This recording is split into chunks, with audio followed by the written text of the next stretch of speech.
E vamos para mais um Liga da Política especial hoje. Um grande amigo, Léo Prates, está aqui com a gente, participar desse programa. E para me ajudar nesse desafio, que será entrevistar Léo Prates, Cissa Chagas e Ari Mesquita. Eu prometo que vou me comportar. Você se comporte.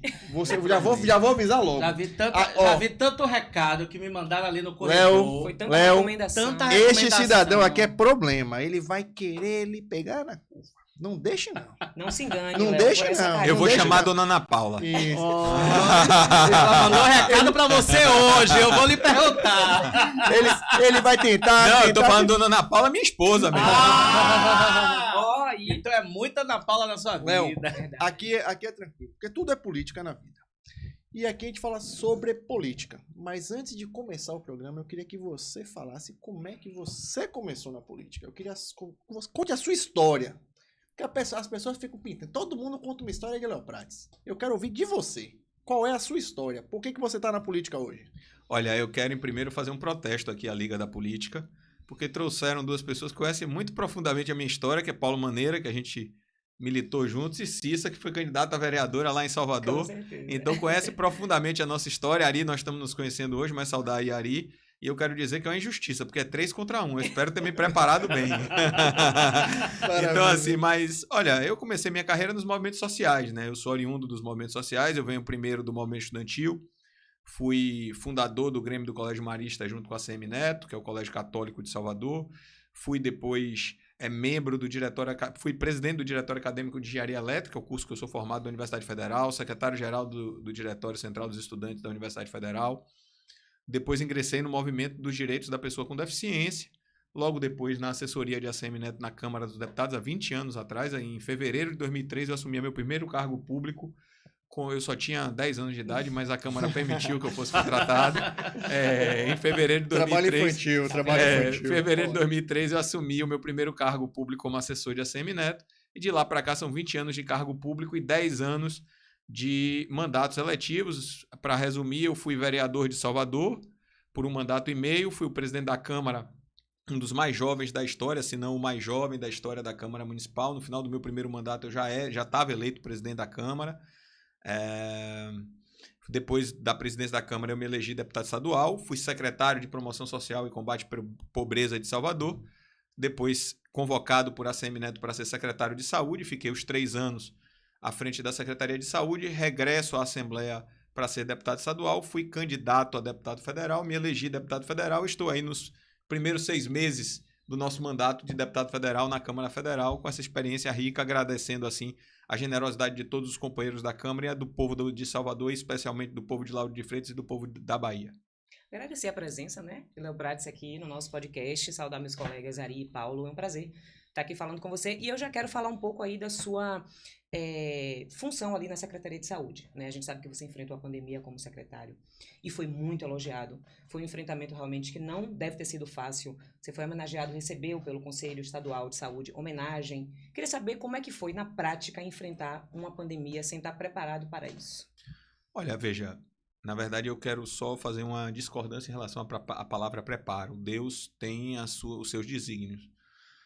Do ponto de vista da gestão pública, antes de ser secretário de saúde, eu já tinha sido presidente da Câmara de Salvador e eu já tinha sido secretário de promoção social. A Secretaria de Promoção Social, ela lida com o SUAS, que é o Sistema Único de Assistência Social, que é um mini SUS. Isso foi muito interessante para mim, foi uma coisa... Steve Jobs dizia, você pode acreditar em Deus, no discurso que ele fez em Harvard, um pouco antes de morrer. Você pode acreditar em Deus, você pode acreditar em uma sequência lógica da vida. Não é ipsiliter o que ele disse, mas ele disse mais ou menos isso. E é impressionante, eu acredito em Deus. O SUAS, você tem bloco de atenção básica, atenção especial, os blocos de financiamento. O SUS você tem atenção básica, você tem média, você tem atenção básica, atenção média e atenção terciária. Na verdade, é primária, secundária e terciária, melhor dizendo, não é uma pirâmide. Então, na hora que eu saio da Secretaria de Promoção Social para de Saúde, aquilo foi fácil para mim compreender a gestão, o sistema. Saúde, quem tem que saber fazer é o médico, é o enfermeiro, é o agente de saúde. Eu quero homenagear todos os técnicos de enfermagem. Eles fizeram o trabalho à frente da Secretaria. Então, assim, do ponto de vista da gestão, eu estava preparado para assumir pelas experiências que tive, a logística da Secretaria. O que é que ninguém pode dizer que estava preparado? Eu assumi dia 9 de julho de 2019. Dia 13 de março de 2020 estoura a pandemia. Aí ninguém está preparado, companheiro. Aí é algo diferente. Tá? Aí nossos pais não viveram uma situação diferente. Eu acho que, não sei se nossos avós viveram uma situação próxima ao que aconteceu. E eu posso dizer, foi a experiência mais rica da minha vida, mas foi a mais traumática também. Eu comecei 9 meses a tomar prazolam, tomei para ansiedade, principalmente que eu cometi um erro, eu disse isso num podcast, eu cometi um erro brutal para a minha humanidade. Eu fui para Rio Branco ver o que estava acontecendo lá, porque estourou num jornal de grande audiência que lá estava com problemas. Então eu queria ver como era o problema na prática para não acontecer aqui. Rapaz, era a UPA fechada, o povo morrendo na porta. Bicho, a partir dali, um mês depois, eu comecei a tomar prazolam. Você pegou o pior cenário. O pior cenário. Ali eu comecei a tomar prazolam. Eu falei, meu Deus, não deixe que na minha gestão ninguém morra sem atendimento. Porque morrer não é a decisão minha, não é a decisão sua, não é a decisão de ninguém. Mas aquilo ali, para mim, foi muito traumático em Rio Branco, no Acre. Foi muito traumático, muito. Assim, as cenas vão e voltam na minha cabeça sempre. Né? Então, aquilo ali ninguém podia dizer que está preparado. E além de outra coisa de Deus, e aí vem que quem acredita em Deus, quem acredita em sequência lógica da vida, eu sempre faço uma brincadeira aos domingos lá em casa. Minha esposa é epidemiologista, a irmã dela é médica, o marido da irmã é médico, meu sogro é médico da parte da minha esposa, minha irmã é médica, o marido da minha irmã é médica e eu tenho outra irmã que é advogada e o noivo é médico. E eu sempre, todo domingo, eu me perguntava internamente, eles discutindo saúde, e eu, pra quê? Durante 10, 15 anos, pra que esse conhecimento inútil eu quero na minha vida? Porque era só saúde. Aí vem a palavra de Steve Jobs, para quem acredita, eu acredito em Deus. Aí depois de 10, 15 anos, eu assumo a Secretaria de Saúde. Aí eu tive Não foi inútil. Não foi inútil, aí foi extremamente útil. Aí, depois que eu assumi, eu fiz uma brincadeira em família, a gente perde a família, mas não perde a resenha. Eu fazia, você é médico, você é epidemiologista, você é médico, mas o secretário de saúde é papai. Que é engenheiro eletricista. Espetacular. Mas você foi muito rápido nesse resumo aí de sua vida. Eu quero entender como é que foi o iniciozinho de sua carreira, né? Uma vez eu estava na sua campanha de 2012. 22 agora, 2018. Deputado estadual. Você para deputado estadual. Você aqui em Lauro de Freitas, você numa reunião, dobrando com o Kaká, justamente. Massa. Meu irmão Kaká, mandar um beijão no coração dele. E aí você falava de uma referência de família, né? Que você teve uma referência muito forte de família na parte política, né? Seus pais foram de esquerda. São ainda. São de esquerda. Meus pais não. Meu pai e meu padrinho, que são as duas referências masculinas, boa lembrança na minha vida. Meu pai, Alfredo. Sim. E meu padrinho, Delane. Meu pai, para você ter uma ideia, por que essa formação? Meu pai foi presidente do Diretório Acadêmico de Engenharia Civil em 1964. Então, você contou toda essa história. É uma coisa bem complicada. Meu tio, né, como tio, porque é primo do meu pai, morou com meu pai. Meu pai tem 11 irmãos e esse foi como se fosse o 12º, Péricles Guzmão Regis, foi homenageado pela vereadora Marta Rodrigues lá na Câmara.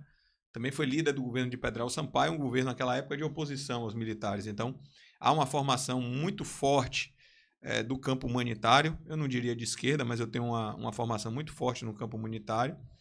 Me considero um político de centro. Eu acho que é perfeitamente possível se equilibrar desenvolvimento econômico e desenvolvimento social. Procuro ser um político nessa linha, porque tive o privilégio de ouvir o melhor dos mundos.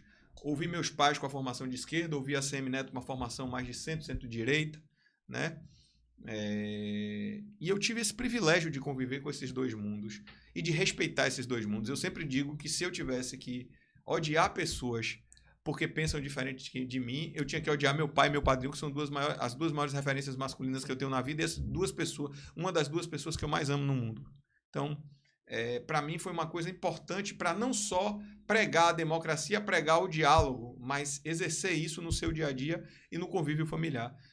E aí, aproveitando sua pergunta, Ari, eu não posso aceitar que o Brasil se torne esse lugar que está se tornando, um lugar do ódio, onde as famílias estão se dividindo, porque simplesmente pensam diferentes e enxergam. Porque, veja, essa coisa de direita e esquerda é apenas um caminho para se chegar a um Brasil melhor.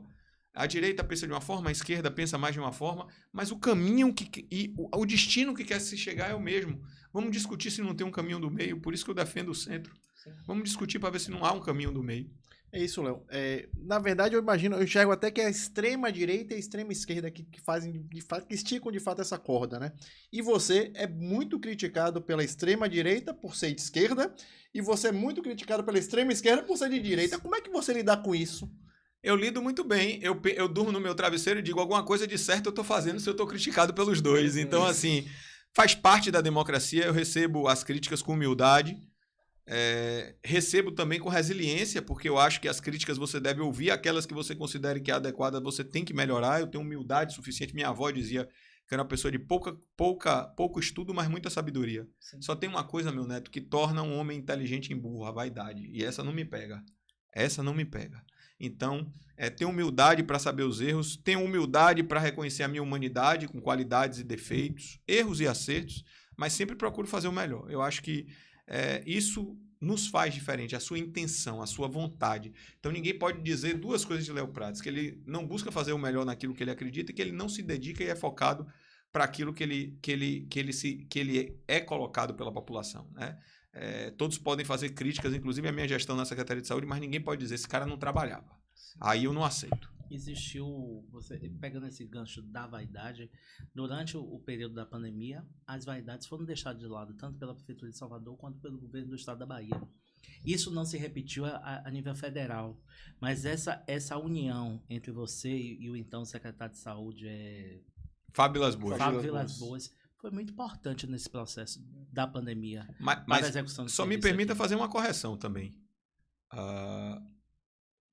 Não foi só... Estou falando em relação à Prefeitura de Salvador. Sobre o governo do Estado, falo o governo do Estado. Em relação à Prefeitura, o meu tempo de secretaria, eu não tenho o que falar do governo federal, à exceção do que nós pensamos diferente. Por exemplo, vamos dizer na prática, o governo federal era contra, pelo menos o seu líder maior, a política de restrição. Eu era a favor. E aí eu defendi, a gente tinha divergência. Mas onde é que a gente casava com o governo federal e nós trabalhamos juntos? Agradeço os ensinamentos de Mandetta, Luiz Henrique Mandetta me deu...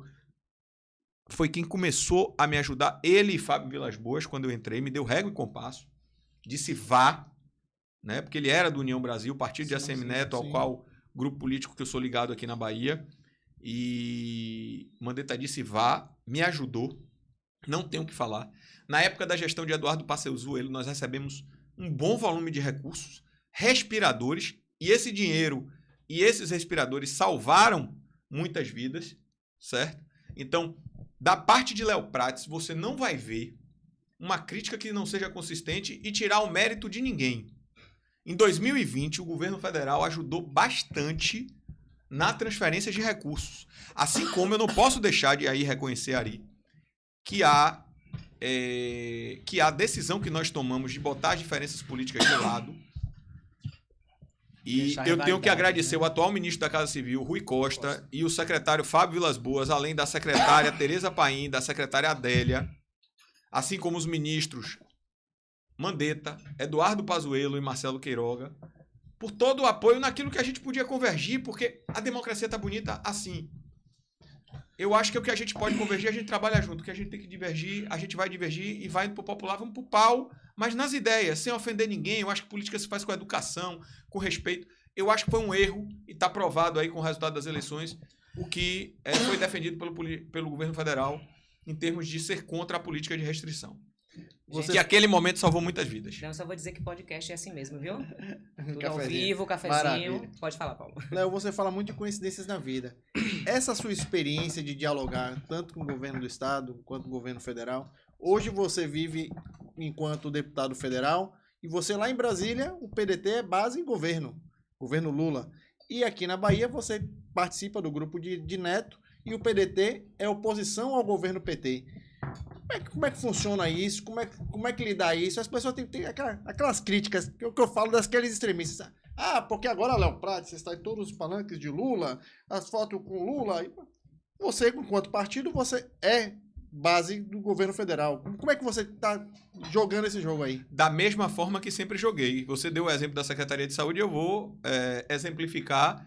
Você estava sendo preparado para isso, então? Pode ser, porque para exemplificar o que eu quero. Porque o que acontece? Veja, eu acho que no ano que vem as pessoas podem me cobrar Porque nós estamos em um ano eleitoral. O ano de eleição, a gente desmanca, que não é eleição, a gente desmonta os palanques e vamos trabalhar pelas pessoas. Sim. Eu estou defendendo o mesmo lado que sempre defendi, o lado das pessoas. As pautas boas, eu voto a favor. As pautas que não são contra, eu voto contra. Dei um exemplo, o marco do saneamento. Votei contra o governo. Porque prejudicava diretamente a Prefeitura de Salvador. Sim. Prejudicava diretamente a cidade do Salvador, a cidade que eu tanto amo. Então, eu continuo do mesmo lado onde sempre tive, olhando para as pessoas e trabalhando com quem foi eleito pelas pessoas. É preciso ter respeito à democracia. E isso não se faz na retórica, isso se faz na ação. O presidente Lula ganhou a eleição, o governador Jerônimo ganhou a eleição, e eu disse ao governador Jerônimo, continuo na sua oposição, mas jamais serei oposição às pessoas. Jamais farei oposição às pessoas. O que o senhor precisar deste deputado lá em Brasília, contará. Ano que vem, nós faremos o debate, nós faremos as disputas, e quem vai decidir é quem sempre decidiu, a população. É isso, a gente sabe que ter opiniões diferentes e posicionamentos é extremamente normal. O que dificulta o diálogo é o extremismo, né? Queria saber de você, no seu ponto de vista, quais impactos negativos que traz esse extremismo para um lado ou para o outro, no sentido de discutir pautas e de executar pautas em prol da população? Olha, isso é péssimo. Nenhum país cresce dividido. E nós precisamos entender que o resultado foi pró-Lula, mas foi um resultado apertado.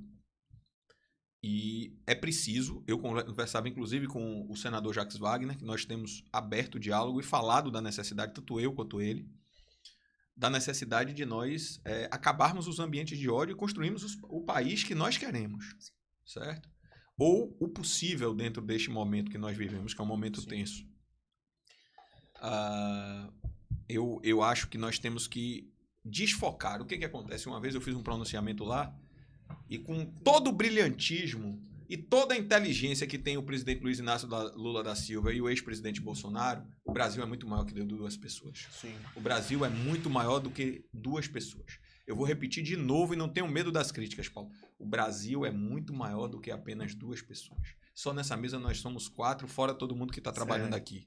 Então, nós temos que agora... O que eu tenho procurado na Câmara? É discutir auxílio emergência, tantas catástrofes climáticas, de chuvas pelo Brasil, discutir um auxílio emergência como foi aplicado em Salvador, pelo menos para dar o início. Imagine você ter juntado suas coisinhas, eu que fui secretário de pobreza, juntado seus objetos, aquela coisa toda que você fez com todo amor, comprar tanta dificuldade, aí vem uma chuva e leva tudo. E você não tem um apoio. E é todo ano, né, Léo? Inclusive, discutir com o senador Paulo Paim também, que tem um projeto bacana, que é a liberação do seguro-desemprego para quando acontecer essas catástrofes nas poligonais. Tem esse projeto nosso que é baseado aqui na experiência de Salvador, que foi a experiência que eu vivi, eu implantei toda a legislação do SUAS municipal. Então, aí você está perguntando, então, diga a solução, Léo, para a gente sair desse bavi. Discutir a pauta das pessoas, vamos discutir as enchentes climáticas, vamos discutir como estimular a economia. Você veja, no arcabouço fiscal, a maioria, eu estava olhando, dos bolsonaristas votaram a favor. Por quê? Porque ideologicamente é o que eles defendem também, o controle fiscal, a melhoria da economia. E isso é bom. E aquele momento foi tão rico, por que a gente não repete esse momento tantas vezes? Né? Então, gente, assim, como sair dessa dicotomia? Vamos diminuir as falas em relação a Lula e Bolsonaro e falar sobre a vida das pessoas. Eu acho que assim a gente sai disso. Léo, eu acho que a cada ano, né, a cada legislatura, as legislaturas vão perdendo os bons políticos. Aqueles que, de fato, pensam em melhorar, né? Pensam em trabalhar pelo povo. Quando você vê mudança de governo, você vê muitos políticos votando não por posição ideológica, mas sim por posições do que o governo pode dar para ele. Então isso também atrapalha um governo, isso também atrapalha um mandato de um vereador ou um deputado ou um senador que estejam realmente interessados em trabalhar pela pauta nacional, municipal ou estadual. Olha, você está completamente certo. Só que é por isso que a alternância de poder é importante. Deixa eu lhe dar um exemplo. Eu, quando assumi na Câmara, eu tinha 2012, eu nasci em 1978, 34 anos, isso? Que entregou a idade, foi? Não, eu tenho 45, problema nenhum. Tá no Google. Eu tenho essa carinha de 20, mas eu tenho 45. Tá conservado. Informal. Não tenho cabelo branco, viu, papá? Você tá pior que eu, viu? Você tá com 50, né? Vou na cara. Você tá com 50 já. Aí o seguinte, E eu vou dar... Essa é a primeira vez que eu tô contando isso, inclusive. Em 2003, eu me tornei um grande amigo do prefeito Embaçaí, do ex-prefeito Embaçaí. E é engraçado, é a primeira vez que eu tô falando isso. Não, exclusiva.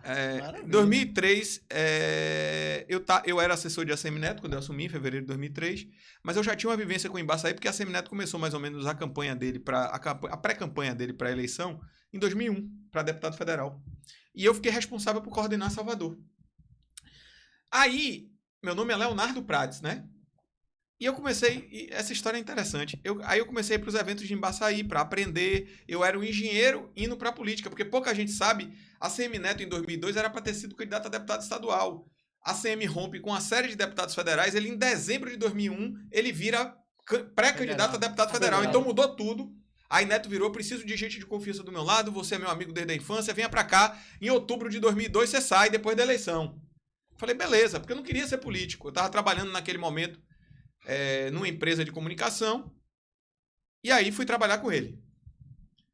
Aí comecei a coordenar esse trabalho em Salvador e me aproximei muito do ex-prefeito Embaçaí, tive o privilégio de conviver com ele, tenho o privilégio de conviver com ele, é um grande homem público. Aí a gente comecei os eventos, ele, Leonardo Prades, ele olhou pra mim, esse nome não tá bom. Esse nome tem que ser Léo Prades. Aí começou a me chamar Léo Prades, foi a Embaçaí que me deu esse nome. Menorzinho, né? Menorzinho, foi a Embaçaí que me deu esse nome político, entendeu? Você veja qual é a genialidade que todo mundo tem. Me deu esse nome. E aí eu começo a coordenar esse trabalho em Salvador, né? E a minha vivência com Salvador, identidade com Salvador, vem dos movimentos, mas cresce na gestão do ex-prefeito Embaçaí, pela sua generosidade, grandiosidade de trabalho e pela amizade que nós desenvolvemos, e acabou sendo uma amizade muito profícua ao longo dos anos.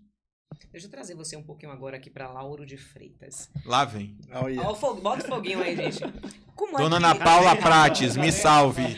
Olha só, eu quero saber qual Bota o fogo aí para ver se... Não vou nem falar do PDT. A sua visão diante da situação da cassação de Débora Regis, da vereadora Débora Regis. Como é que você vê essa situação aqui? Eu respeito... Exatamente. Eu respeito qualquer decisão judicial. Acho que decisão judicial não se discute. Sim. Mas eu quero lamentar. A cassação de um mandato popular, eu conversava com vocês ali no bastidor, deve ser o último instrumento do judiciário. Sim. E eu vou repetir a minha opinião. Sim. É a minha opinião, a minha verdade. A cassação de um mandato dado pelo povo é o último instrumento. Então, assim, eu quero me solidarizar com a vereadora Débora Regis. É um grande quadro político. As disputas, eu volto a dizer... Nós somos aliados, mas mesmo que fôssemos adversários, as disputas a gente faz na política e na democracia. E eu dou esse exemplo, por exemplo, eu sou aqui em Lauro de Freitas um adversário da prefeita Moema Gramacho. Tenho uma excelente relação com ela, mas nós temos pensamentos divergentes. Jamais defenderia qualquer tipo de ação de cassação do mandato da prefeita Moema Gramacho. Eu defendo a democracia e a vontade popular. E isso não é retórica. Estou dando esse exemplo porque eu estou falando de um adversário. Então, eu quero lamentar, dizer a Débora Regis que, apesar do resultado, que ela continue na luta, porque não é um mandato, e me perguntaram isso em relação a ACM Neto, eu estou aqui respondendo em relação a Débora, não é um mandato que nos dá legitimidade para falar pelas pessoas. São as pessoas que nos dão a legitimidade. A vereadora Débora Regis foi a mais votada em Lauro de Freitas e continuará falando pelas suas pessoas, pela sua gente, pelo povo que tanto gosta dela. Ainda em Lauro de Freitas, não. Na eleição para governador, a ACM Neto ganhou no primeiro e no segundo turno na cidade de Lauro de Freitas. E você tem um trabalho fantástico dentro da cidade, você tem algumas pessoas que estavam ligadas a você, e você, inclusive, coordenou esse processo no segundo turno, dando a vitória, Moema PT, dentro da cidade. Sim. E perdeu a eleição com você dentro desse processo. E muita gente pediu, por que Léo não vem para ser prefeito na cidade? Por que entenda aí, por que as pessoas lembraram assim de você? E eu queria entender o que você sente com isso. Chega, bebeu água, é? Vamos lá para começar. Você vai me dar a mesma resposta que a cara? Não. Primeiro, a minha identidade e amizade com Lauro de Freitas. Eu falei desse processo de 2002 de coordenar a campanha de ACM Neto, e acabou que o ex-prefeito Marcelo Abreu me convocou para, além de Salvador, que eu era coordenador apenas de Salvador, para coordenar o trabalho de Neto em Lauro de Freitas com ele. Sim. Então lá se vão 21 anos de ligação muito forte com Lauro de Freitas. Então, assim, eu sempre participei das políticas, sempre estive aqui. Marcelo Abreu, então, prefeito, né? Marcelo Abreu era 2002 prefeito. Não, mito. 2006, ele já não era prefeito. Sim. Quando ele saiu, Sim. lá se vão quase 20 anos aqui, ele nos convocou para coordenar junto com ele a campanha de Lauro de Freitas. Então, essa é uma ligação de identidade, de amizade com essa cidade aqui que eu aprendi a amar e a respeitar. E a que eu quero aqui aproveitar também. E aí vai se passando os anos. Essa eleição, realmente, eu tive um resultado surpreendente aqui. Eu tive mais de 4.500 votos. Nem eu esperava na minha melhor... Foi o deputado mais votado do PDT aqui, né? Do PDT fui. Só perdi aqui no campo de ACM Neto, só perdi para João Leão. Acho que por diferença de 300, 400 votos, não tenho um número preciso na cabeça. Então foi um resultado expressivo. João Leão já foi prefeito da cidade e eu não fui prefeito da cidade. Tá? Sim. Então eu tenho uma gratidão imensa por Lauro de Freitas. O que a cidade pode ter é o seguinte: as ideias de Léo Prates, o trabalho que Léo Prates implementaria aqui, será apresentado no nome. E eu vou aqui dizer com muita clareza, eu tenho ouvido muito bolodório, muita conversa fiada. Eu acho que a eleição só se ganha no dia, mas também cada eleição puxa a outra. Moema Gramacho disse no blog, eu posso dizer o nome do blog? Pode. Política Livre, durante as eleições, que nós seríamos derrotados no primeiro e no segundo turno. Ela perdeu nos dois. Nós só temos um desafio aqui. E o desafio está na mão da oposição, é nos unir. Se nós nos unirmos, eu garanto a vocês que nós ganhamos a eleição para Lauro de Freitas e por Lauro de Freitas. Qualquer que seja o candidato. E ainda digo isso com muita clareza. Qualquer que seja o candidato que unificar as oposições aqui e for o candidato de Moema contra nós ganhamos e de lavada. Pode anotar aí. O candidato do PDT sai através de sua indicação? Olha, eu não faço política com autoritarismo. Mas eu tenho muita clareza. A minha preferência é por Teobaldo Costa e por Mirela Macedo, por um motivo simples. Meu pai me ensinou que gratidão é o traço de caráter de um homem. E quem me trouxe para Lauro de Freitas essa eleição foi a deputada Mirela Macedo e Teobaldo Costa.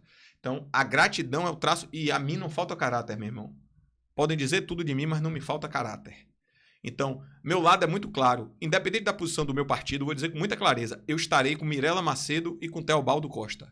Então, com muita clareza. Então, essa questão existia um problema interno no PDT? Não existe problema interno. Não existe de problema indicação de Não existe problema interno. Veja cidade. bem, até porque você está querendo trazer uma questão macro para uma questão partidária. Eu tenho locais onde o PDT vai estar num campo e eu vou estar no outro. Faz parte da prática política. Assim como vários deputados do União Brasil estão em outro campo que não do seu partido dentro dos municípios.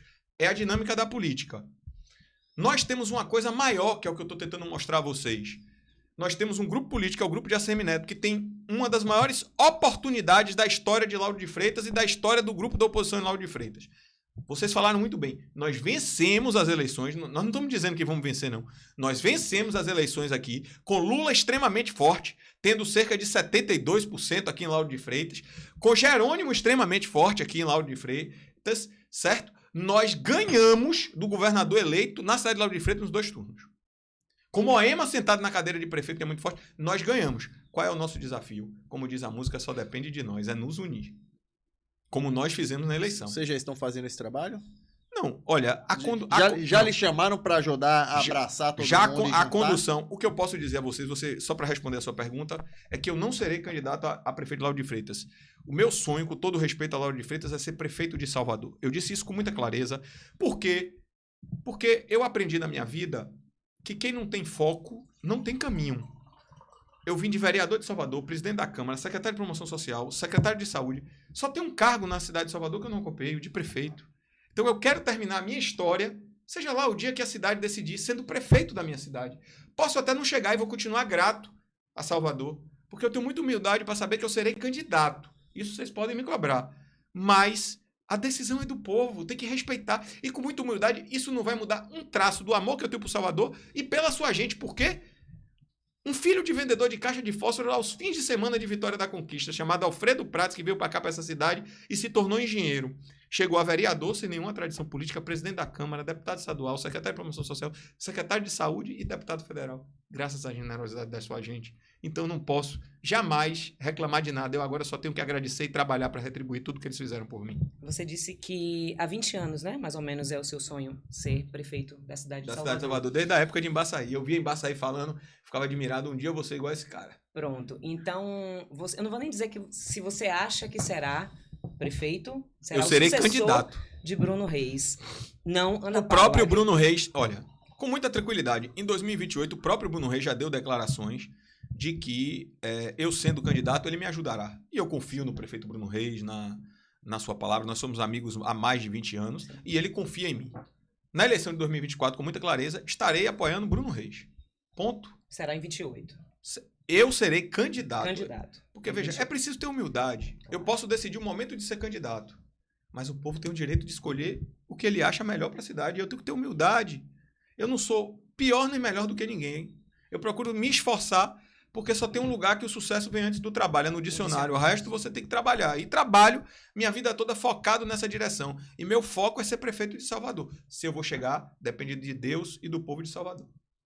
Existe algum diálogo interno entre vocês do PDT, já que vocês ocupam atualmente, né, a vice-prefeitura da cidade do Salvador, e existe uma vice-prefeita que naturalmente, após os 2 mandatos de Bruno, caso ele seja reeleito, assumiria esse papel de candidato a prefeita de Salvador.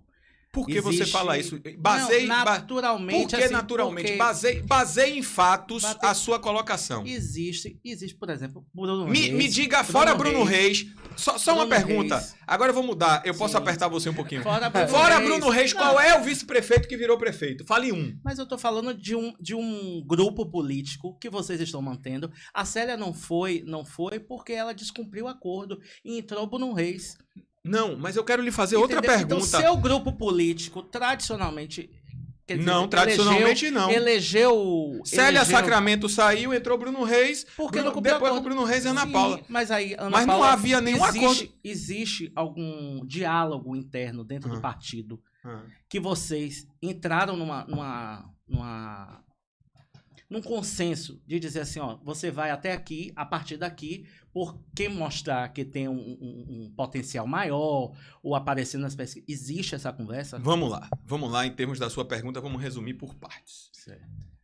Em relação a uma intriga que algumas pessoas tentam fazer em relação a mim... Não tô tentando não, fazer não, intriga, não, não é eu só você tô não. fazendo uma pergunta. Não é você Eu não. tô vendo uma coisa natural, que você tá não. dizendo eu você, eu digo sim. Não, mas peraí. existe uma pessoa que tá Não, no mas cargo. peraí, eu acho... Não, Sim. existe uma pessoa que tá no cargo? Não, tá no Como cargo de vice-prefeita. vice-prefeita, sim. O mandato de vice-prefeito é de 4 anos. Eu sei, Léo. Junto com o Edivaldo prefeito. Brito, você tá dizendo então que Edivaldo Brito é artificial? Porque Edivaldo Brito saiu de vice-prefeito para vereador. Ele é artificial? De forma alguma. Ah, Você chegou, aí vamos lá, aí vamos... Vai, deixa eu fazer uma colocação.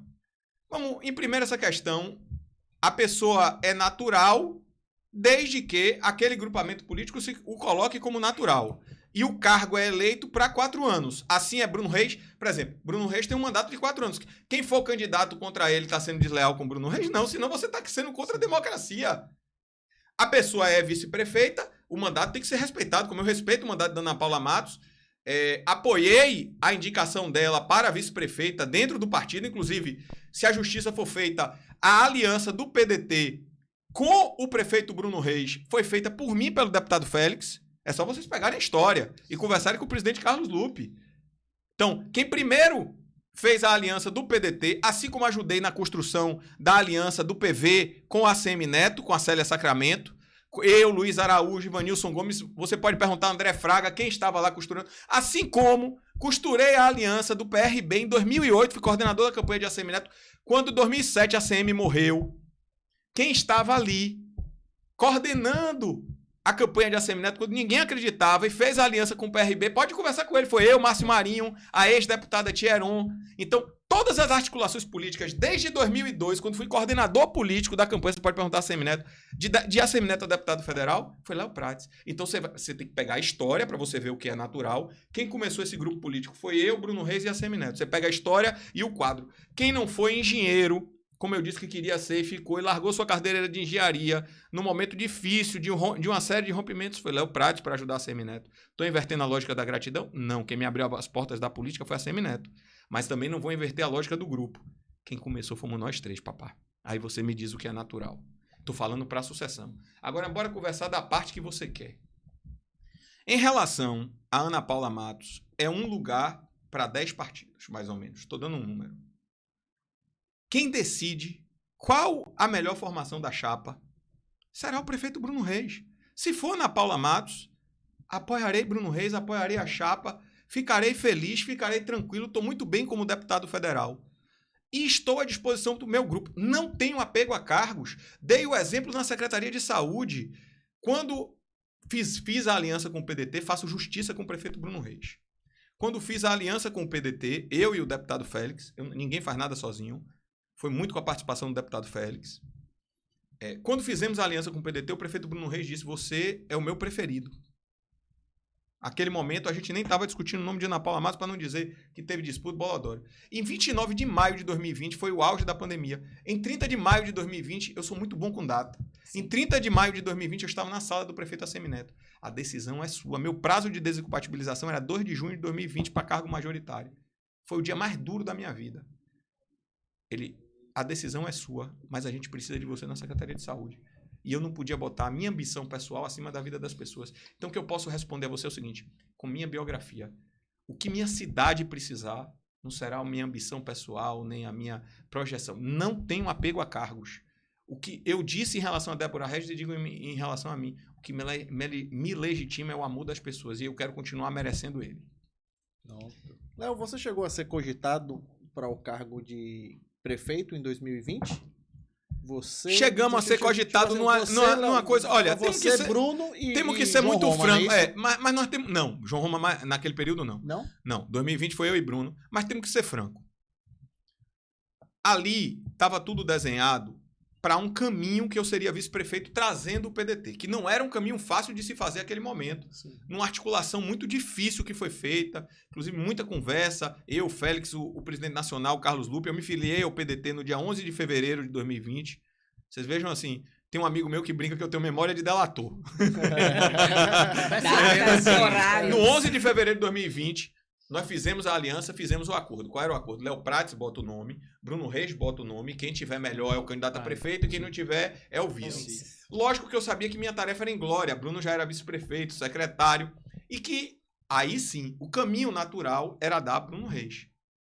Certo? Mas naquele momento, por que essa articulação era importante? Você trazia um partido que estava aliançado com o PT para dentro de Bruno Reis. Então, assim, tenho tranquilidade em dizer que colaborei dentro da minha humanidade, né, qualidades e defeitos, erros e acertos. A minha pequenez contribuiu um pouquinho para a vitória de Bruno Reis.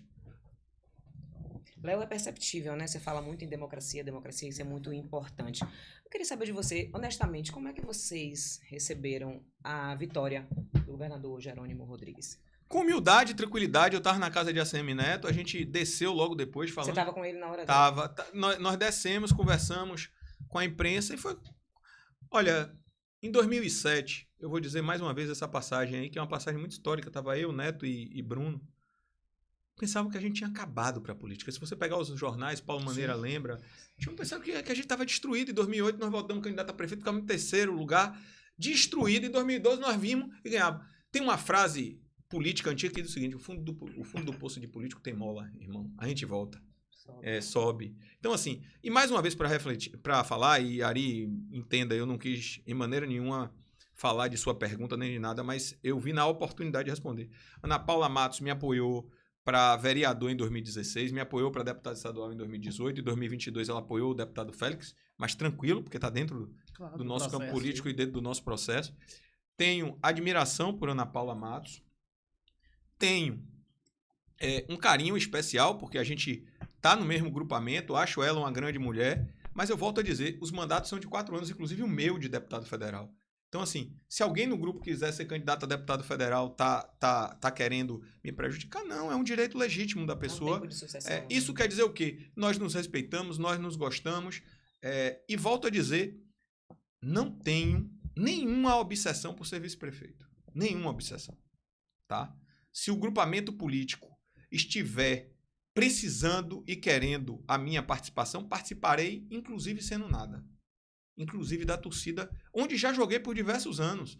Eu larguei minha carreira de engenharia para ajudar a Semineto, por acreditar nesse processo político em 2003, como eu estou lhe falando. Não voltei para a engenharia. Meu pai é engenheiro, poderia voltar, poderia estar trabalhando por acreditar em Assemineto, por acreditar na meritocracia, por acreditar no trabalho, por acreditar nele. Então, assim, não fui nada por querer que a Assemineto e o grupo político fosse tudo, porque o tudo de Assemineto seria a melhoria de Salvador que a gente vê hoje pelas ruas e pela cidade com o trabalho que ele deixa como marca.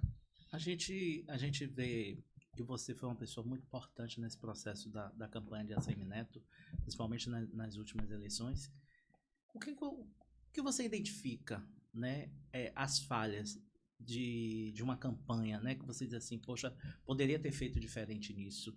E se para você foi mais difícil fazer uma campanha no qual vocês estavam sempre na dianteira de pesquisas? É difícil manter a pesquisa lá em cima? Não, olha, Ari, é muito fácil você falar, olha, errou nisso, errou naquilo, errou não sei o quê. Eu quero primeiro dar um testemunho. Assemineto é um dos políticos mais profissionais e mais brilhantes que eu conheci na minha vida. É o político mais brilhante da minha geração. É um cara que eu tenho uma admiração, um carinho e um amor muito grande. É muito fácil você falar errou nisso, errou naquilo, você não sabe o contexto, você tem uma... É isso que eu falo em relação, inclusive, à prefeitura, uma arrumação de forças que não é simples. Ainda mais num crescimento que ele teve explosivo. Veja a vinda do PP, que ninguém esperava naquele momento, crescimento explosivo do apoio que Neto teve. Então, era difícil arrumar essas forças. Só para ser vice-governador, você tinha Marcelo Nilo, Zé Ronaldo, Félix Mendonça, lembre aí para mim. Tinha uma porrada de gente querendo ser vice-governador. Inclusive, se ele me chamasse, eu ia. Papai, não, eu não tava querendo. Naquele momento, eu queria ser deputado federal, até porque eu torcia primeiro pela vitória de Neto. Eu sempre disse, meu sonho era ser prefeito. Mas se ele convocasse Papaizinho aqui, Papaizinho descia com tudo, meu irmão. Nunca tive medo. Tem outra frase que eu gosto popular, é o seguinte, avião só decola contra o vento. Então, meu irmão, não tenho medo de desafio, não tenho apego a cargo. Já disse isso e tô repetindo com a minha própria biografia. Então, não é fácil. O que é que eu acredito a derrota de Assemineto? Eu tive conversando com um político do PT e ele fez uma leitura brilhante no meu ponto de vista. Se Lula tivesse, por exemplo, 60% de intenção de voto na Bahia, de ganho com 60%, a eleição era palmo a palmo. E eu acho que pró-Assemineto. A força de Lula... Veja, eu não estou tirando o mérito de Jerônimo. Ele foi um monstro, correu a Bahia, não está aqui. Eu não tiro o mérito de ninguém, não é do meu comportamento político, vocês conhecem. Mas eu estou dizendo, a força de Lula, para mim, foi o principal fator. Você ter 72%, por exemplo, toda política calcula que você transfere 1/3. Aí você pega 72% por 3 dá quanto? Faz a conta de cabeça. 20 e pouco. Bota aí 24%. 24%. 3 vezes 4, 12, 3 vezes 12, 72. 24%. Aí você pega mais 18, por exemplo, que dizem que a máquina transfere, que é a máquina do governo do estado. Aí você vai para 34, 42. É difícil ganhar disso, irmão.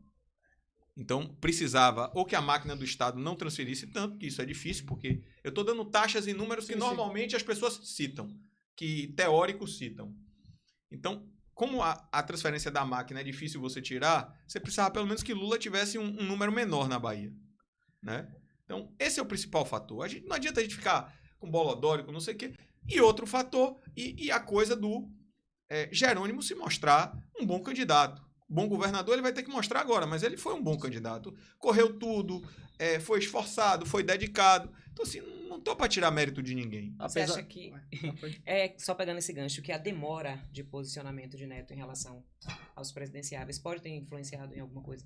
Ô, Cissa, se eu tô lhe dizendo, tem gente que diz assim, Neto devia ter apoiado fulano, cicrano, beltrano. Deixa eu te falar. Se Neto apoiasse qualquer um, até mesmo Lula, ele estava derrotado e de largada. Porque está mostrado no desenho. Se você pegar a composição do voto de Neto, e Neto perdeu a eleição por pouquíssimo, foi a eleição mais apertada do PT dos últimos 16 anos. Porque todo mundo... Eu aprendi que número é como você olha. Compare ao que foi o União Brasil ou o DEM nesses últimos anos e compare o resultado que nós tivemos, inclusive de resultado de bancada. Então, assim, apesar da derrota, e a derrota sempre dói, mas eu acredito que o grupo político saiu fortalecido com o tamanho do time que nós elegemos, que nós... vai ficar, não vai ficar, eu aprendi que política se faz no resultado, tanto que a composição na Câmara dos Deputados que vale para tempo de TV, não sei o que, vale, é a da eleição, meu irmão. Entendeu? Léo, no início da campanha de governador, as pesquisas mostravam que 30% dos eleitores votariam no candidato de Lula. Não importa quem fosse. Então, só esses 30% de arrancada. E você acredita que Bolsonaro não tem emplacado na Bahia? Se Bolsonaro emplacasse, tivesse mais voto na Bahia, porque a Bahia foi o estado que percentualmente deu mais voto a Lula. Bolsonaro não conseguiu decolar aqui, no estado. Eu vou resumir. Se Bolsonaro tivesse mais 12%, na minha crença, porque a gente tá fazendo um exercício de futurologia passada, reversa, né? Vamos dizer assim. Então, eu acho que se Bolsonaro tivesse mais 12% na Bahia, é a minha percepção. Se Bolsonaro tivesse mais 12% na Bahia, eu acho que a Semineto era governador. Então, vou chegar onde eu queria. Se João Roma tivesse de fato feito uma campanha para Bolsonaro, Neto ganhava a eleição. Eu acho que o ex-ministro João Roma fez a campanha que pôde para Bolsonaro. A situação dele não era difícil. A Bahia não tem tradição de emplacar a terceira via. Ele fez todo o esforço que foi possível dentro daquilo que ele acredita. Aliás, tem uma grande amizade. Eu falo de diálogo, apesar de estarmos posicionados, ele à direita, eu no centro, ideologicamente de maneira diversa, mas eu tenho muita admiração pelo ex-ministro João Roma. Léo, existe um ponto muito forte dentro da campanha que foi alegado aqui para alguns deputados eleitos, foi a falta de contato com o candidato a Semineto. Os deputados que foram eleitos na base não alegam que não recebeu uma ligação, nem um pedido de apoio. Mas você está falando da eleição ou pós-eleição? Da eleição. Pós-eleição. Na eleição. O Raimundinho falou pós-eleição. Pós-eleição do primeiro turno. Né? Ele perde no primeiro turno. Ô, gente. A gente teve depoimento de Raimundinho, da JR. Não é verdade. Eu me lembro, o primeiro turno a gente passou atrás. Deixa eu contar duas histórias que aconteceu aqui no programa, que a gente entrevistou duas pessoas que eram aliadas de vocês, né? Raimundinho da JR, que disse que não recebeu uma ligação do primeiro para o segundo turno. Do primeiro para o segundo. Vocês perdem no primeiro turno e vocês precisam de mais força de seus deputados, das pessoas que estão na base. Isso. E aí ele chega aqui e diz: não recebi uma ligação de Assemineto. Para que eu vou correr atrás dele? Quem precisava era ele. Por que ele não me ligou para me dizer muito obrigado pela eleição, preciso reafirmar seu compromisso com a gente? E ele disse, eu ajudaria. Não houve nenhum processo de ligação, de aproximação com o deputado. Segunda pessoa que teve aqui foi o Heber Santana, ex-vereador Heber Santana, que ao final do primeiro turno recebeu a ligação de Geraldo Júnior, chamando para tomar um café e conversar. Ele foi a Brasília, quando chegou de quarta para quinta, se reuniu, passou para o lado de Jerônimo. Aí eu perguntei a ele, ele disse, você não recebeu uma ligação? Não é possível que em 48 horas o candidato a Semineto tinha o apoio do PSC e vai deixar esvair. Aí você me perdoa e eu vou responder com a história. Pronto. Cada um, aí é uma narrativa, cada um dá a sua narrativa. Eu vou responder com um fato. Tá gravado. Tá gravado, eu vou responder com um fato. Tenho muito carinho por Heber, é uma pessoa que começamos juntos no movimento estudantil. Você pega o Jornal à Tarde, o primeiro debate que nós fizemos público. Tenho muito carinho por Raimundinho da JR, é um amigo, faz política aqui na região metropolitana. Mas eu vou responder com fato. Eu estava ainda, como diz no popular, de cabeça inchada.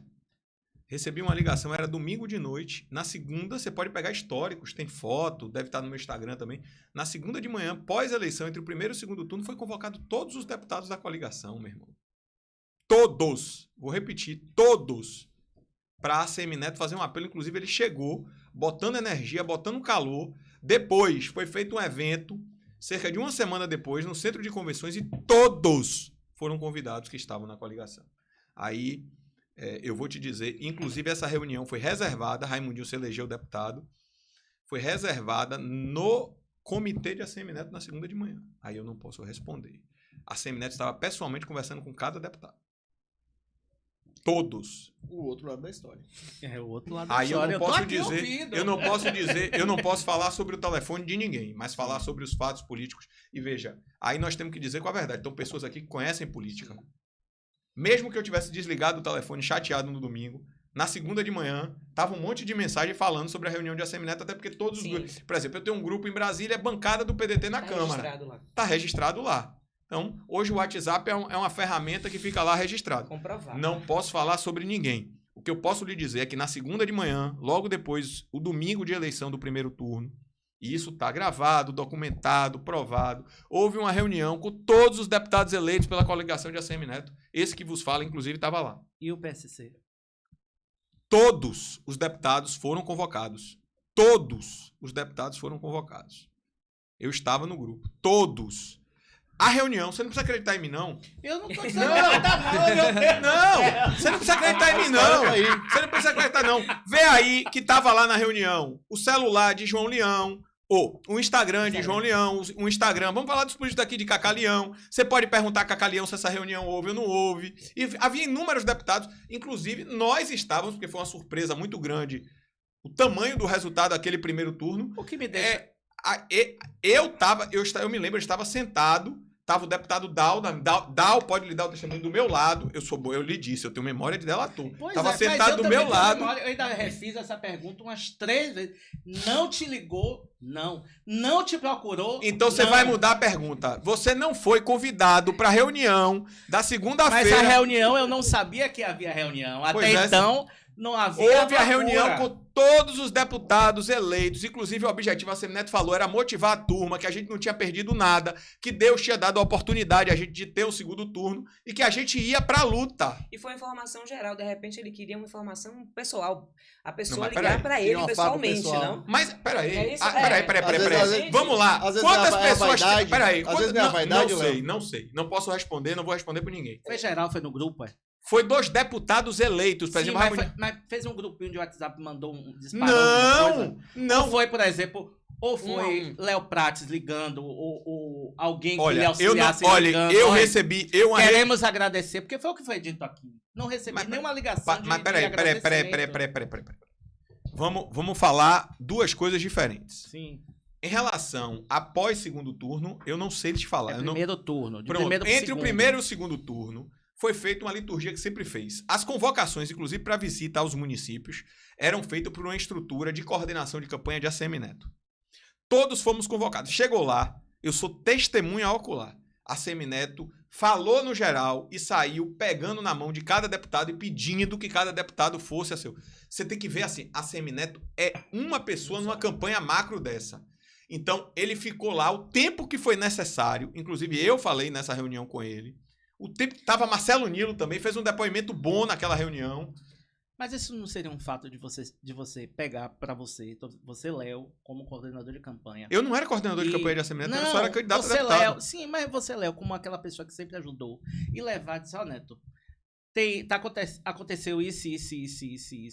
Porque a gente tira de toda a campanha, a gente tira o que realmente não deu certo. Ali não dá, irmão. Entendeu? Deixa eu te falar, você passa do primeiro pro segundo turno sem ter a expectativa de você efetivamente ter o segundo turno. Você tem que resolver dinheiro, você tem que resolver a estrutura da sua campanha. Eu entendo, Léo. Você tem que motivar a tropa. E veja bem, a liturgia foi feita a mesma. Se dissesse assim, ó, a ACM Neto chegou na reunião e não atendeu todo mundo, ele conversou com todo mundo, irmão. Jerônimo, quando foi fazer do primeiro pro segundo turno, também fez uma reunião macro. E todos os deputados foram ele pedindo empenho e todo mundo saiu dali infeliz, apertando a mão dele. O mesmo modelo. Que é padrão de campanha. É o comum pro É o comum, você não tem, é uma pessoa para atender. Pense aí, quanto tempo ia levar? Vamos lá, a gente deve ter elegido mais de 40 parlamentares. E não era mais rápido juntar todo mundo e ele ficar lá? Não, mas não estou dizendo que você não poderia fazer a reunião. Eu estou falando na ligação ou o momento com a pessoa, o candidato que venceu. Aí você vem a questão da vaidade que você falou mais cedo. Existe a vaidade. E os modelos de política, e a forma de fazer política, ela vai se movimentando o tempo todo. Como é que o vice-governador, o atual vice-governador, consegue ligar para uma pessoa, né? No caso, o meu amigo Cacá Leão ligou para todo mundo. Pois é, pré-candidato ao Senado. A vice-governadora Ana Coelho atendeu todo mundo aquela eleição. Você tá vendo como é diferente? É 2 pesos e 2 medidas. Sim. Quem ganhou ao céu. Quem perdeu ao inferno. Não, é eu assim. não tô botando quem ganhou ao Não! céu. Eu tô dizendo que o modelo de ligação... Aqui. Você falou... Não, mas eu tô pegando a mesma coisa. Heber Santana recebeu uma ligação, tô pegando suas palavras, Sim. de Geraldo Júnior. Sim. Massa. Ana Coelho também ligou pra todo mundo. Cacá Leão também ligou pra todo mundo. Ligou pra ele também. Pra todo mundo, Cacá Leão ligou. Você pergunta Cacá Leão. Eu recebi a Cacá Leão, dia sim, dia não, ligação de Cacá Leão. Pergunte a Cacá Leão se ele não ligava pra todo mundo. Aliás, é um dos maiores articuladores que esse estado tem. Chama-se Cacá Leão. Nos bastidores, eu vou fazer uma rima, no bom sentido, é o cão. O leão é o cão. O leão é o cão. Entendeu? Então, assim, eu tô só dando um exemplo seguinte. Quando a gente perde, parece todos os defeitos do mundo. Parece aquele casamento que termina e um Só fala fica os mal do defeitos. outro, só fica os defeitos. Não, irmão, teve muitos acertos nessa campanha. Eu não tô dizendo que não Foi- teve não, eu acerto, sei, O que eu tô Ari, dizendo Ari, são as percepções. Ari, mas as percepções são aquilo que cada um quer ter. Eu volto a Relax. dizer, a minha visão Cada um tem a sua tem percepção. a sua visão. Eu acho o contrário. Poxa, eu me elegi numa coligação que a Semineto foi fundamental. A candidatura de Semineto foi fundamental para eu me eleger. Tô falando com muita tranquilidade. Foi fundamental. Pô, esse cara deu sangue e todos sabem o que é. Tanto que a maioria dos políticos, estou dando um exemplo, vai para o lado da candidatura mais forte, porque essa candidatura é atrativa. O eleitor olha primeiro, e isso são os teóricos que estão dizendo, o candidato ao governo, e depois eles escolhem os deputados que estão no seu entorno para ver quem vota. Então, uma candidatura forte de governo acaba irradiando para todos os candidatos a deputado. Poxa, como foi importante a candidatura de deputado de ACM Neto para mim ser deputado. Caótica, né? Para mim ser deputado, eu não tinha que estar lá dando o braço a ele num momento de dificuldade. Não é outra forma de olhar?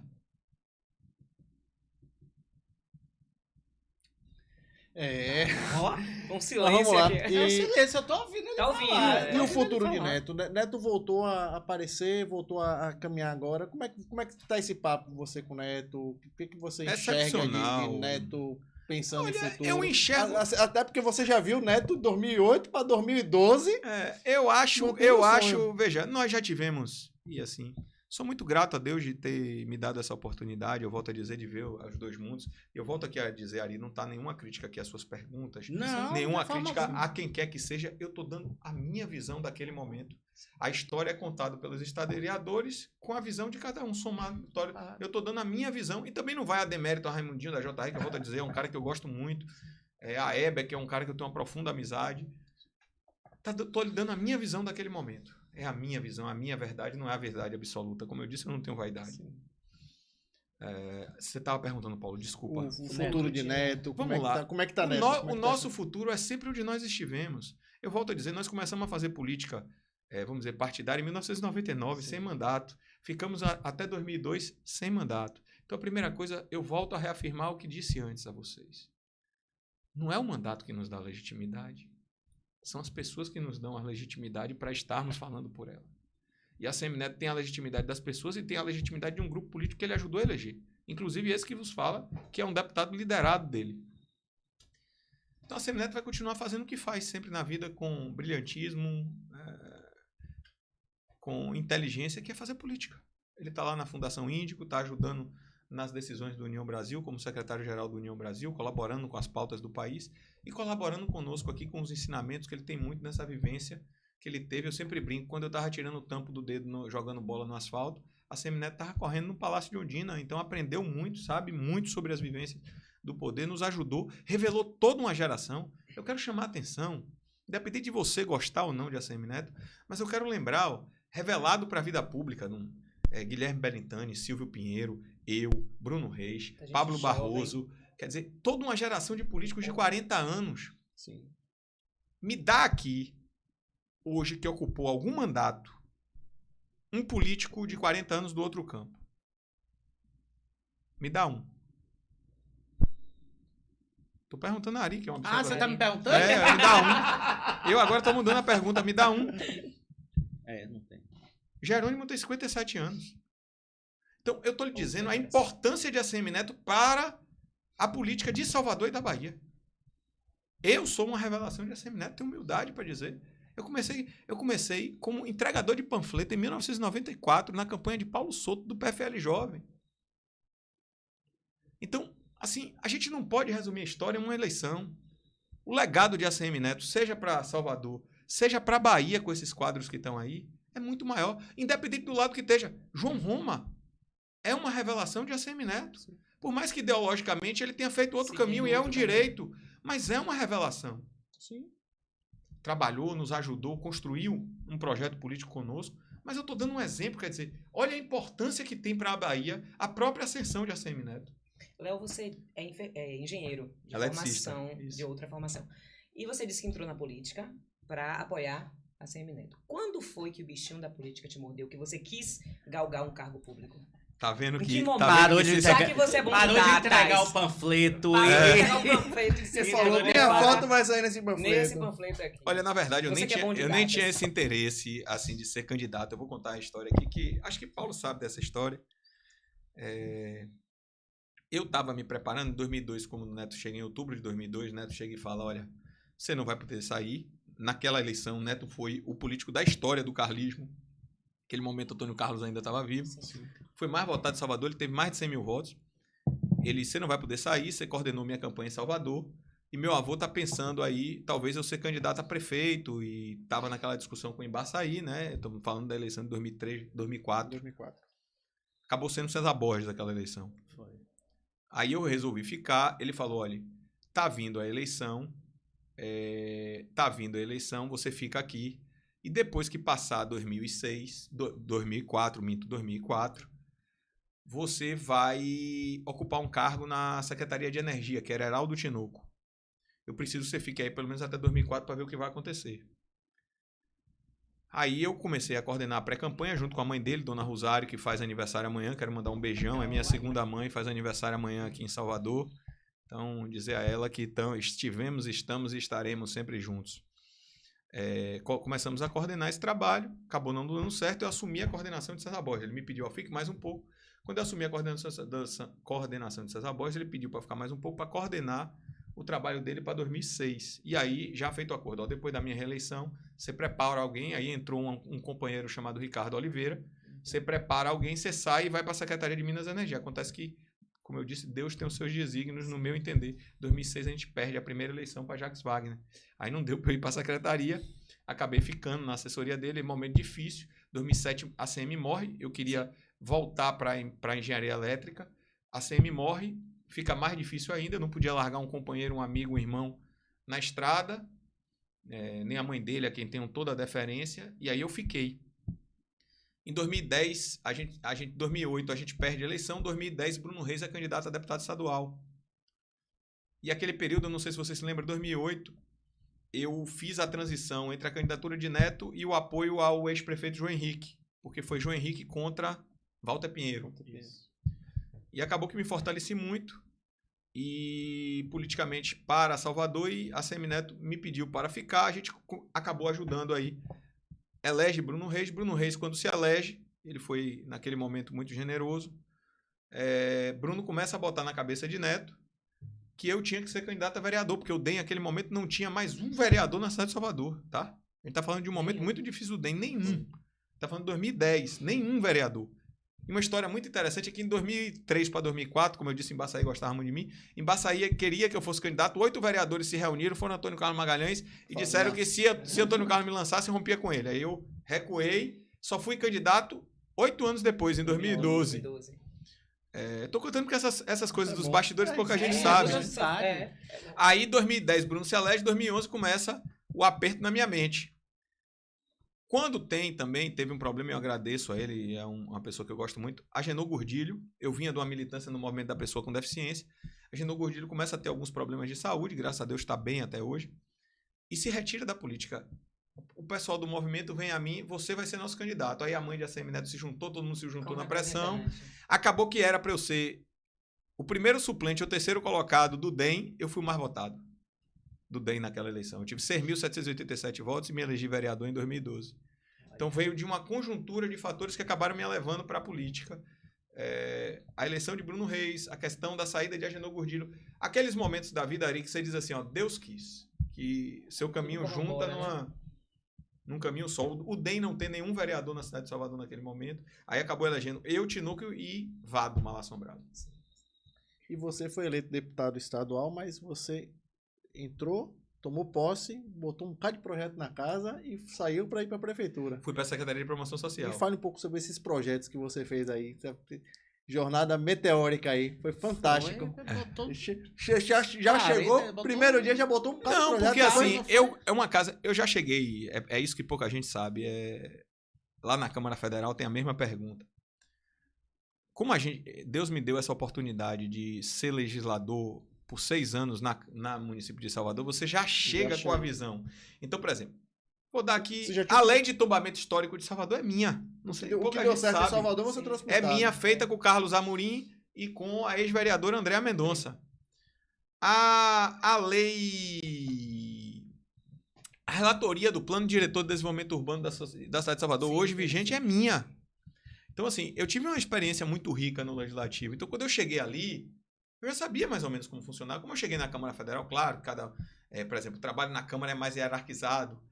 A força da liderança na Câmara de Vereadores de Salvador e na Assembleia é menor. Como são 63 e 43, você tem diálogo direto com o presidente tem uma força. Sim. Lá não, na Câmara Federal você tem líder. Isso está dando uma dificuldade um pouco para mim, porque eu tenho uma política muito horizontal, entendeu?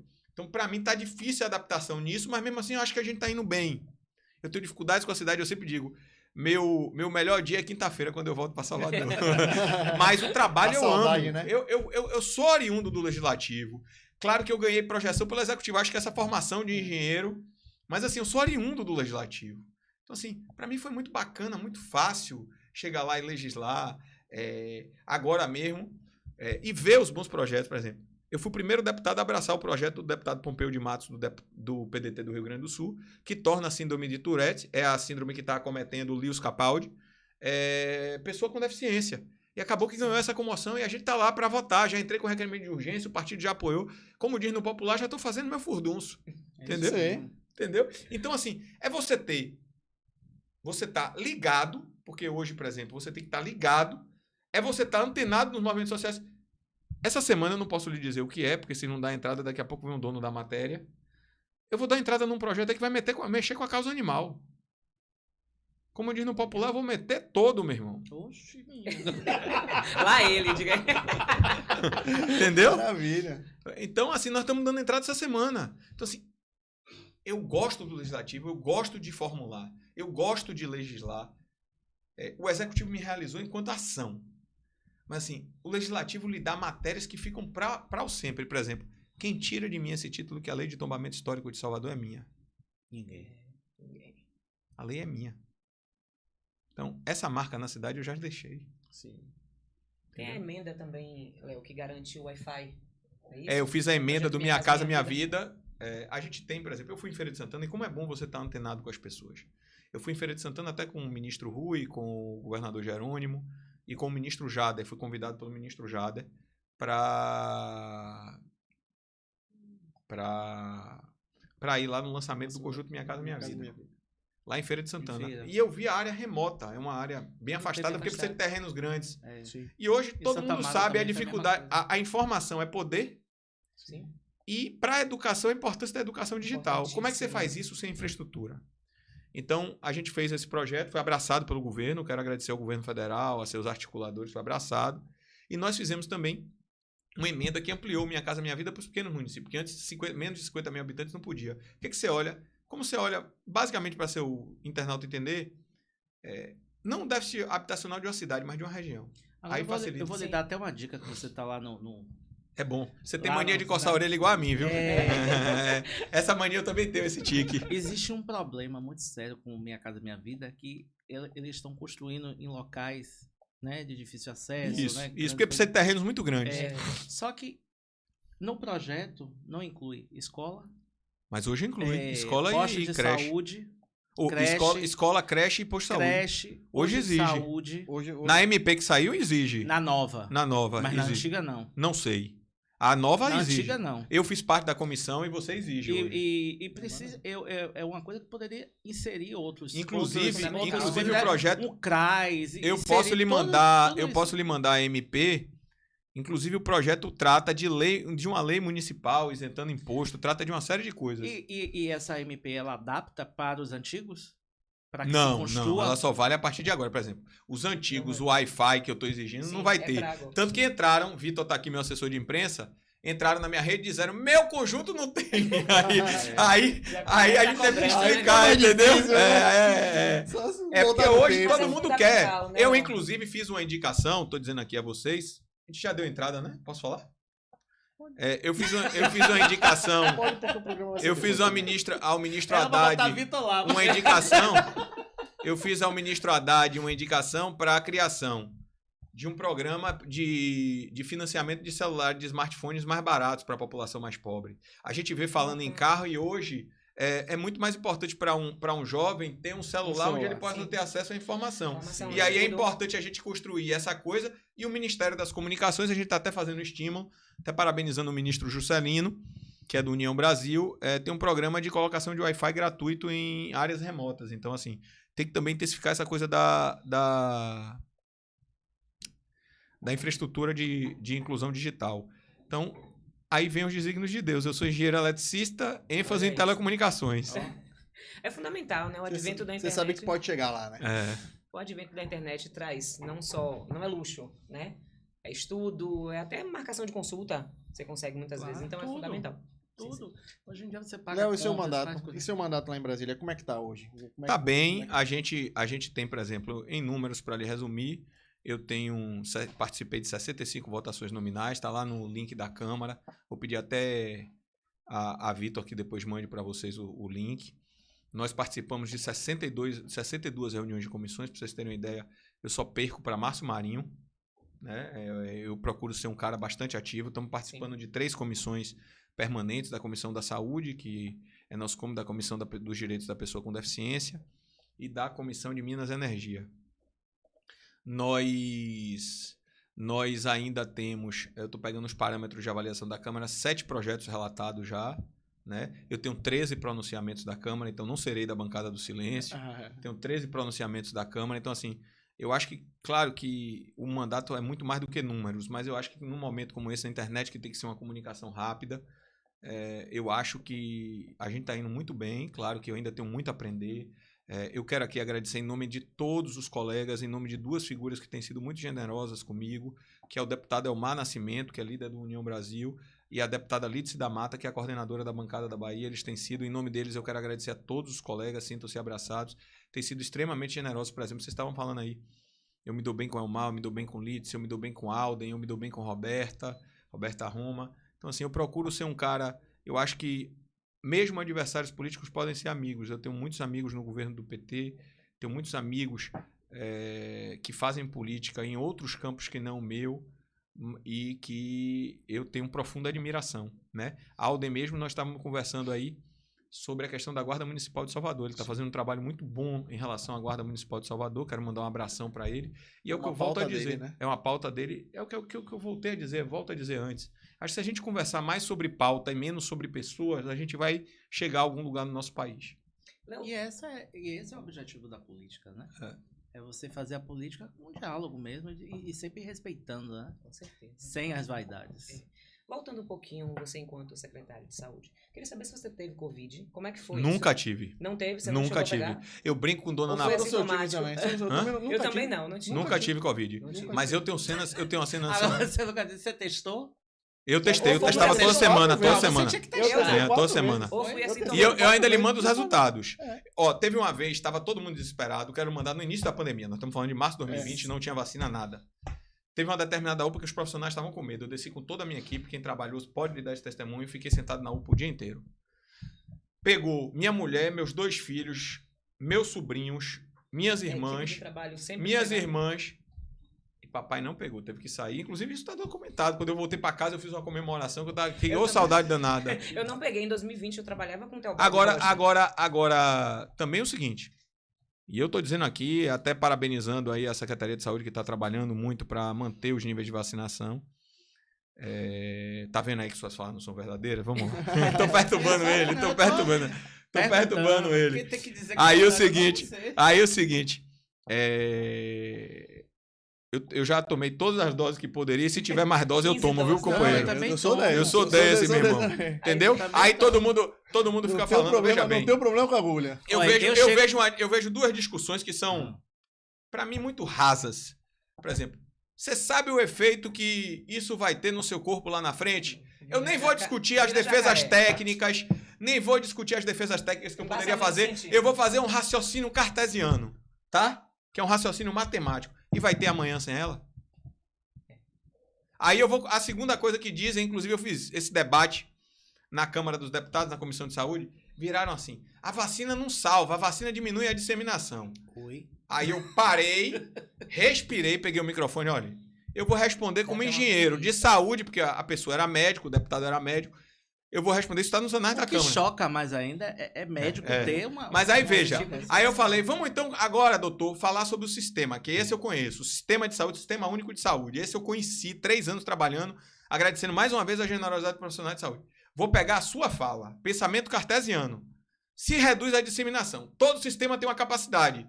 Se eu reduzo o número de atendimentos no mesmo momento, o sistema vai ter condições de atender. Então, na sua própria fala, você responde, a vacina salvou vidas. Contraditório, né? Aí só pra Porque aí você deu ao sistema a capacidade de atender. Só concluindo a pergunta. Que é justamente a mesma política da política de restrição. Ora, se eu posso tomar algo que dê a capacidade do sistema e as pessoas não morram de fome e possam continuar trabalhando, tá tudo lindo. É isso, Eu mesmo chego no posto... A gente não pegou aqui já ninguém, eu pedindo, acho, o que né? é que eu tenho aí? Já olha a minha... Ali você teve? Eu tive 2 vezes. Pronto, nós 3 não tivemos. É. Eu trabalhava com o Teobaldo Costa, Eu como já tive assessora de com você. comunicação na rua o dia inteiro, enfim.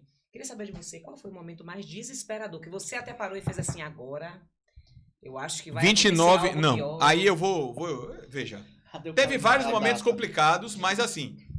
Cadê o calendário. Datas, Não, datas. 29 de maio de 2020. Ave Maria. Minha irmã estava internada, até a menina é minha filha, com Covid no 8 meses e meio de gravidez. Meu Meu Deus. Deus. Sua irmã? Ou Minha sua irmã, mãe? que é médica. Eu tive que tomar a decisão de sair ou não da Secretaria de Saúde. Profissionalmente, a decisão mais difícil que eu tomei, eu acertei.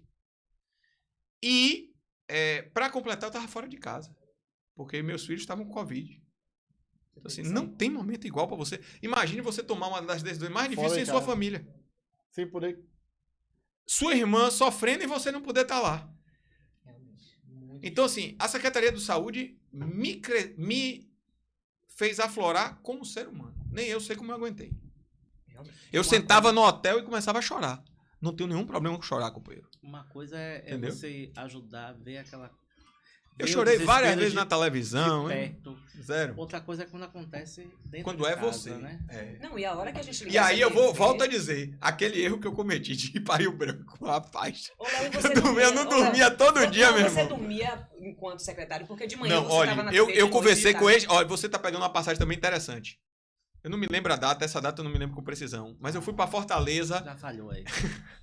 Eu fui para Fortaleza para conversar com o Ciro Gomes. Ciro Gomes, pouca gente sabe, foi secretário de saúde do Ceará. Sim. Sim. Aí eu tava conversando com ele, pá, tava com vergonha de dizer, eu tava acordando 2 horas da manhã para olhar a escala de médico em UPA. Aí quando ele falou, eu também tô fazendo isso. Então, Eu também fazia isso como secretário. Aí eu falei, o que você fez? Aí ele, rapaz, eu saía rodando. Aí eu comecei a rodar também. Eu falei, rapaz, agora eu encontrei um igual, vou fazer a mesma coisa. A gente saia Tava em rodando. todo lugar. É. Toda UPA em todo lugar. mas eu acho que esse momento da pandemia existia uma unidade junto aos profissionais de saúde. Junto Não, com foi muito vocês, né? massa, muito massa. Mesmo que a gente tivesse discordância, aquilo foi um momento, olha, eu acho que o nome é Dr. Paulo de Tarso, que foi quem criou a regulação no país, trouxe o modelo, inclusive, francês. Depois você confirma para ele se é isso mesmo. Ele até me fez uma homenagem, eu agradeci muito a ele, é uma pessoa intelectualmente brilhante. E ele falou, aqui na Bahia, durante a Covid, vocês e o governo do estado fizeram em Salvador a regulação funcionar como eu imaginava, como eu sonhei. A gente está falando do cara que imaginou o sistema de regulação. Foi muito importante mesmo. Eu vivi um pouco esses momentos na parte de saúde, né, trabalhando principalmente durante a campanha, e aí a gente via cidades inteiras, assim, 70%, 80%, 90% da população com problemas, né? E não tinha o teste. E a gente, aí quando volta para Salvador, via outra realidade. Barreiras sanitárias, né? né? A gente viu... Aqui na capital e na região metropolitana, vocês tiveram um suporte maior. E tinha uma equipe maior para poder... Não, e eu vou enaltecer mais uma vez a Semineto, rapaz. Olha, eu tinha noção do ser humano a Semineto, mas do gestor foi algo impressionante. Ô, irmão, você veja que Salvador levou muitos anos para ter um hospital. Pensei que durante a pandemia a gente botou 5 nos peitos. E funcionou, irmão. Isso graças à liderança e à força de ACM Neto. Porque assim, eu volto a dizer, eu reconheci o mérito do governo federal, mas a força de ACM Neto nacionalmente foi importantíssima para aquele momento. Viram os recursos que vieram para Salvador. Foi muito importante. Então assim, você tinha um líder forte na cidade de Salvador e a gente tem que reconhecer também, naquele momento, você tinha um líder forte no estado. E que abraçaram a mesma causa, na mesma linha. E como era a relação? E o mais impressionante era de partidos distintos. Maravilhoso, rapaz. Isso. Tem uma cena, e eles podem falar, de resenha só, brincadeira. A gente estava fazendo uma videoconferência, estava eu, o secretário Fábio, o governador Rui, e, naquela época, o governador, e o prefeito ACM Neto naquele tempo. A gente está falando pouco antes de entrar as eleições. O governador Rui brincou, claro que eu estou falando isso, nunca ia acontecer, mas foi uma brincadeira. Você vê o nível de relação e respeito que a gente chegou naquele momento. Neto, você não quer lançar Léo como candidato único aí, não? Mas eu estou dizendo, ali eu estou revelando aqui a vocês, mas voltando a dizer, isso nunca aconteceria, mas eu estou falando o nível de descontração, de brincadeira.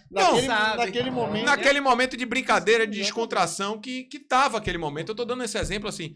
E olha, eu tenho que dar um testemunho também. O governador Rui foi muito importante naquele momento para mim, porque assim, não teve uma vez que eu bati o telefone que ele não me atendeu. Uma vez. Não teve uma vez que eu bati o telefone e ele não me respondeu. Entendeu? Então, assim, nós criamos realmente uma relação de respeito, apesar de adversário, de respeito. Muito respeito. E muita colaboração. Ao que eu agradeço a Deus, tá? Nós criamos um ambiente muito colaborativo.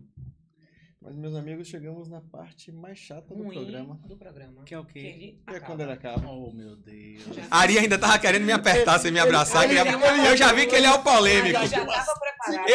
Eu acho que o título de o polêmico devia ser seu, Ari. O meu? É. Meu Deus do céu. Ou a ingenuidade em pessoa. Léo, suas considerações finais, meu amigo. Olha, eu quero, em primeiro lugar, parabenizar vocês. Quero parabenizar, já que a gente está aqui no município de Lauro de Freitas, por ter a Liga da Política aqui. É importante para o município.